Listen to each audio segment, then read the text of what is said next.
ni mu occuper son fauteuil de premier ministre benn premier ministre musu ko def Idrissa defoon na ko. mais yàggul vous avez vu ce qui s'est passé ak Wade. donc ba Sénégal de Sénégal ba tey Mamadou Dia yàggul. Idrissa Seck yàggul Ousmane Sonko xaw ma dina yàgg xaw ma du yàgg mais ñoo la fi gis ñoom dañu occuper vraiment assurer la plénitude de la fonction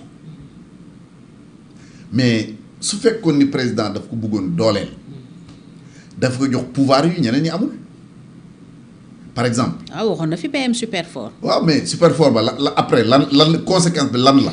parce que bu fekkoon ni daf ni ko mën nga nommer un DG. loolu il est super fort.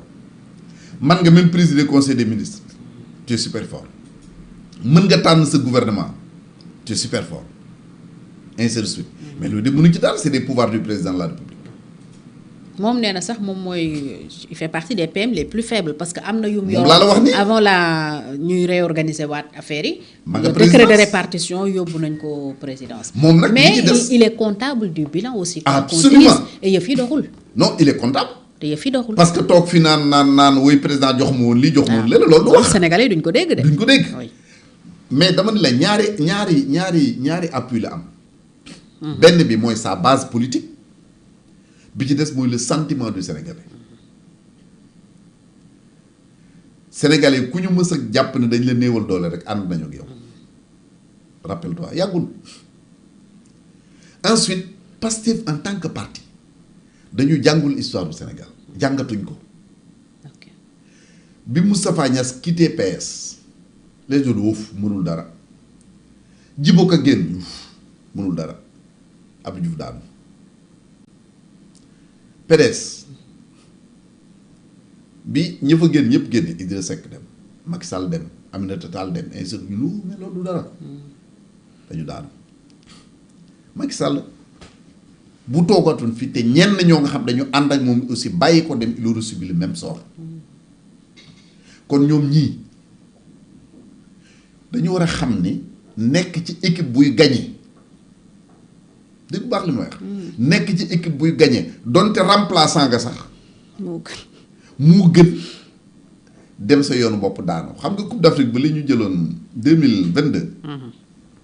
maa ngi rappelé bi journaliste bi naan les larmes de Moustapha Nam. Moustapha Nam qui n'a pas joué une seule minute. mais dafa kontaan ba jooy. parce que ci équipe bi la bokk mais il est champion d'Afrique. il est champion d'Afrique mën a wax takk na médaille. n'est-ce pas.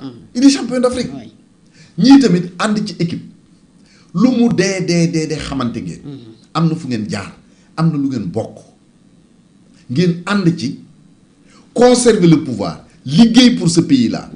ëllëg ngeen mën a reconquérir le cœur des Sénégalais moo gën kii jaar fii kii jaar fee. ñoo doon wax Sonkoy Diomaye Sonko tey nee nañ loola jeex na. alors et les Sénégalais yi nga xam ni. loolu lañ gëmoon ba tax ñu ànd ak yow ëllëg boo demee ñoom loo leen di wax. Sonko day ñëw taxa ne woy bëggoon naa def lii Diomaye def lii Sonko ne non santoon naa Diomaye ne santoon naa Sonko lii defu ko parce que nangam ak nangam il pense que les Sénégalais vont les écouter bu ñu àndul def la paix ils vont être balayés par les Sénégalais. ñoom ñaar ñëpp. te man de yéenewu ma leen ko mais ñoom ñoo gas kàmb gi ñu dugal seen bopp xam nga lan moo ci des. ñu suul leen te bu leen nit suulul sax ngelaw li suul leen. oui. ils n'ont qu'à se ressaisir liggéey pour ce pays. oui surtout. liggéey pour ce pays fàtte cette politique politicienne te xam nga tuddoo yàlla dafa yomb de waaye gëm ko jafe na te ñoom ils doivent être bien placés pour xam ne yàlla joxe nguur. dëgg la ndax niñ ko amee. ñu jeexal ak la candidature de Macky Sall monsieur le ministre.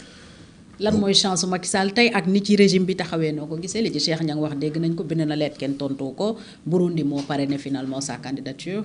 président nee na du joxe la position officielle de Dakar su dul bu ñu tëjee candidature yi. yow xam nga daaw ba ren ñu ngi wax ci loolu. man moom d'ailleurs boo gisee du ma ci bari wax sax mooy dès le départ. def naa ci ay sorties à l'époque wax ni Sénégal mu ci ànd ak mu ci àndul mënul tere doon Macky Sall doon candidat. génne texte yi nga xam ni. moo régir les Nations Unies. nii ak nii ngay doon. parrainé par un pays membre des Nations Unies wax fi muy jaar ba yegg donc Sénégal bokk ci bañ ci bokk amul solo mais ñoom ñoo waroon a comprendre au moins ñaari yëf benn bi ci jëkk mooy au moins pour protéger ñoom seen pouvoir dañu waroon na yàkkamti Macky Sall dem nekk secrétaire des Nations Unies. bañ a ñëwaat parce que attention Macky Sall bu wàccaatoon ci dëkk bi 2029 nekk candidat yàlla moo xam kuy gagné. mais mën waaye dana metti ci ñoom. deuxièmement Afrique yëpp mënuñoo dajaloo parce que et quelquefois j'ai mal su may dégg nit ñoo nga xam ne dañu leen teg ay borom xam-xam dañ leen teg ñu maanu ñu tenir yenn discours certains qui vont même bay def ay conférences de presse oui Macky Sall warul doon candidat parce que ses mains sont xaw ma lan de sang mais attends Macky Sall nit porté wu ko plainte convoqué wuñ ko entendre ñu ko condamné wuñu ko ni rien du tout or ci li ma xam tribunal moo mën a wax kuy nekk criminel mais man mënuma xëy toog sama kër ni telle personne est un criminel te état yi ñi nga xam ne ñoo dajaloo nekk Nations Unies ak les institutions internationales ñoo la gën a xam Sénégal ku nekk li nga def. ñoo la gën a xam yaa ngi fi de waaw les valises diplomatiques. ma ne la passé na valise diplomatique.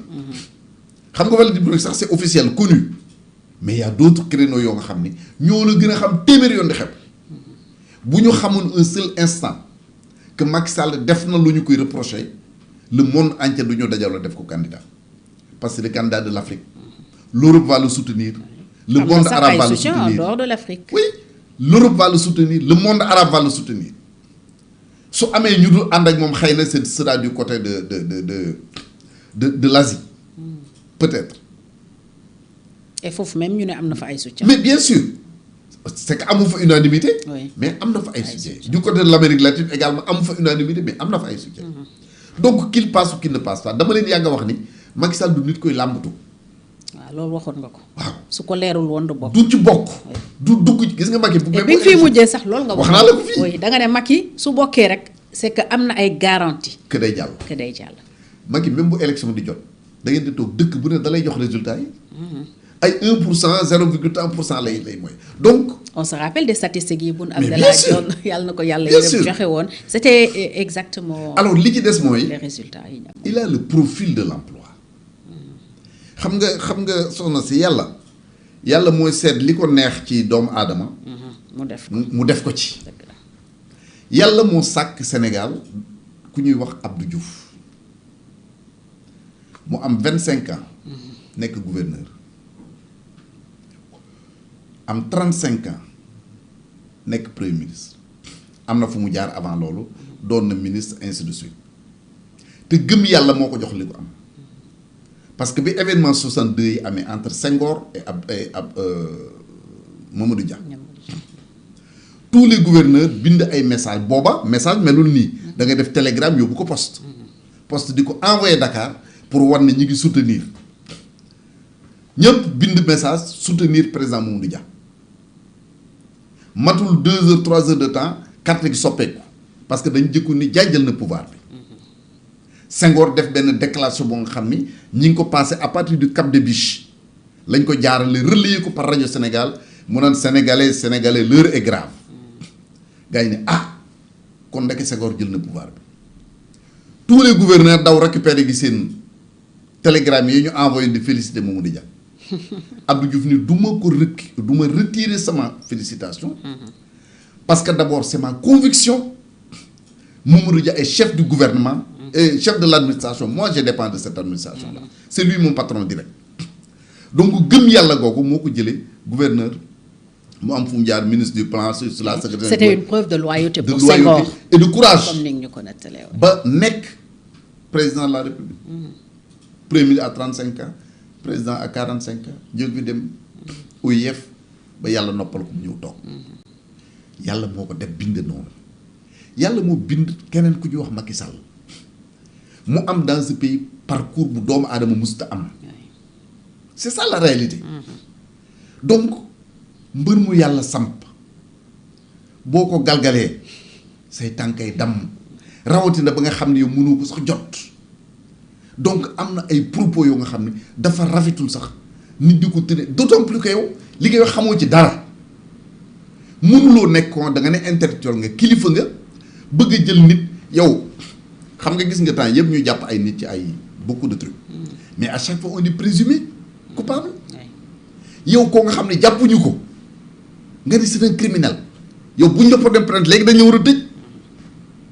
parce que pour moins que ça tëj nañ ci. tëj nañ fa ay nit Cheikh Oumar Diagne bi di nga d'autant plus que Macky Sall a le profil de l'emploi. Macky Sall dafa yàgg représenter Afrique te lii xewul. vous en souvenez bi Afrique nekkee ci ay jafe moo jóge fii dem togg ak Poutine. wax ak moom ak yeneen ak yeneen ak yeneen il a toujours été l'avocat de l'Afrique. on a besoin de lui à la tête des Nations Unies pour procéder aux réformes yi nga xam dañ ko war a réformer le système des Nations Unies donc véritablement li ñu war mooy ñaanal ko ñun wote wuñu mënuñ ci leneen. ku ci waxee da nga ciy ñaaw rek. mais au moins comme j'ai dit ñi politique te ànduñu moom. rawatina ñi nekk au pouvoir war nañu bëgg mu nekk candidat ndax mu nekk un adversaire de moins. adversaire bu mat adversaire. ñi tudde seen bopp ay patriotes ne dañu bëgg réew mi war nañu bëgg Macky Sall jàll au nom de la patrie. ndax Sénégal ñi nekk ay nationalistes war nañ ko bëgg ñi nekk ay panafricanistes war nañ ko bëgg parce que au moins c'est un fils de l'Afrique. présenté par tous les pays africains. je dis bien tous les pays africains. Fatou, je dis tous les pays africains sans exception. Y compris mon pays donc. Sénégal ah Diomaye waxagul de. yow du wax nga léegi bi mu demee Congo. waaw da ko weddi. déedéet. foofu rek laa yem. maa du jàppale ci souterrain daa am lu jàppale souterrain. mais alors loolu nag mooy aussi loo nga xam ni pour man du woon noonu kilifa da ngay mat kilifa.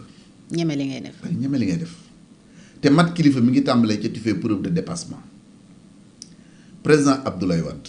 Abdou Diouf la remplacé keroog ba mu defee passation de service Abdou Diouf Abdoulaye Wade daf ne ko je viens d'arriver il y a un sommet de l'Union africaine demal nga représenté ji ma mais yemuñ ci loolu ñuy jox Abdoulaye Wade prix Houphouët-Boigny pour la paix Abdou Diouf ko présidé yemuñ ci loolu ba muy dem à la francophonie Abdoulaye daf ko soutenir Sénégal soutenir ko muy ndamu Sénégal c'est ça un état loolu mooy un homme d'état mais man su ma ne ko à la place de Bassirou Diomaye bu ñu nee candidature Macky Sall maa koy njëkk soutenir d'autant plus que même bu doon criminel même bu rayoon ay nit ñoo dem këram waxtaan ak moom reere fa cere baase naan fa bisaab séq ak moom yu bari recevoir ko au palais non mu recevoir leen d'abord au palais passer leen le pouvoir ñu jox ko avion présidentiel mu dem Maroc mu dem Makka d'abord. kon kooka même bu doon criminel yow tu es complice gis un sàcc bu sàcc dem jàppoo ko nga dimbali ko yanulu ko ay bagages ba mu egg fa mu jëm nga ñëw naan sàcc la yóbbu sàccee. donc la position de l'État du Sénégal moo waroon doon taxaw jàppale président Macky Sall man vraiment il n'est pas tard pour bien faire vraiment je demande au président là de prendre une décision officielle dans ce sens-là.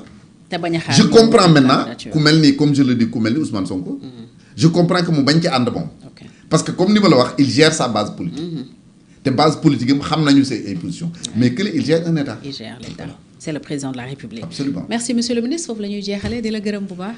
mais di la dellu di la gërëm bu baax a baax a baax parce que li ñuy góox yéen a ñuy permettre ñu di ko man di génne sénégalais yi xëy na am ci njariñ ndax comme li may wax rek saa bu ñu toogee ci caméra di wax des millions de sénégalais yu la ëpp xam-xam ëpp la xel gën laa xam li ñuy wax ñoo toog di la déglu mais yàlla moo ñu baaxee peut-être bu dara xewee ñu mun ñu woo di ñu laaj suñu xalaat ci réew mi yàlla moom ñu di ko sant bu baax di la sant vraiment ci invitation bi maa lay gërëm bu baax di gërëm sa technicien moom it parce que gis naa ni xëy na bi ngeen taxawee yàggul mais maa ngi koy wax sànq avant l'émission à chaque fois ñu jàll damay xool ci YouTube bi damay gis vraiment commentaires yi ni muy bëree nga xam ne vraiment vous êtes bien suivi par les Sénégalais te loolu nag c'est la qualité du travail moo tax ma di leen remercier bu baax ñaan Sénégalais yi yàlla nañu yàlla dolli jàmm amiin yaa rabbi defal ñu weeru koor jàmm korite jàmm li Oustaz Aliou Sall di wax.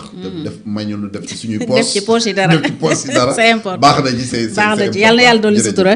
jërëjëf monsieur le ministre maa ngi lay gërëm bu baax Serigne Mbacké Ndiaye ancien ministre président de la convergence libérale et patriotique bokk ci ñi nga xam ne wax dëgg yàlla saa yu réew mi jaxasoo wi maa mu yëngatu xel day dem ci moom ndax waxam yépp mën nañ ko seede njariñu Sénégal moom moo ciy jiitu moom lañ ci itam yëg di leen gërëm yéen ñi ñuy toppee fu ne nag ci réew mi ak ci bitim réew yéen ñi ñuy seetaane ci Sans Frontières TV ak ñi ñuy topp ci Sénégal Info la diaspora rawatina ñu ngi leen di beral cant ak ngërëm di leen dig daje du yàgg dara ci beneen jotaay yoo face à face dalal ci keneen waxtaane réew mi jublu ci itam njariñu Sénégal rek jërëjëf Khalil mi ne woon ci régie bi ak liggéey bu rafet bi yaa ngeen jëf. Merci monsieur. Face à la vérité, face à Fatou, sans détour, sans